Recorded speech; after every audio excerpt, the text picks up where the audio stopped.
ডাইনি, তুই আমাকে কেন ধরে এনেছিস গোয়াতে? আমাকে খাইস না। তোকে ধরে এনেছি আমি খাবো। অনেক দিন ধরে আমি মানুষ খাই না, আজকে তোকে পেয়েছি, তোকে আমি খাবো। তোকে এখান থেকে যেতে দিব না। ডাইনির হাত থেকে বাঁচাই একেবারে ইম্পসিবল। এখান থেকে পালানোর চেষ্টা করবি না, কারণ এখান থেকে পালানোর কোনো রাস্তা নাই। একমাত্র ডাইনি এখানে আসতে পারে, আর কেউ। না, আমাকে খাইস না, আমি একটা বাচ্চা পোলাপান, আমাকে কেন তুই খাবি? আমাকে তুই কি করবি? তোর কি হবে তোর? আমাকে তুই ছেড়ে দে।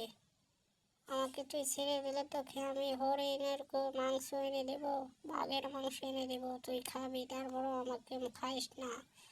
ছেড়ে দে আমাকে, তুই ডাইনি। তোকে একটা জায়গাতে নিয়ে যাব, সেখানে অনেক হরিণ আর বাঘ আছে, সেখান থেকে তুই শিকার করে খাবি, তাও আমাকে খাইস না প্লিজ।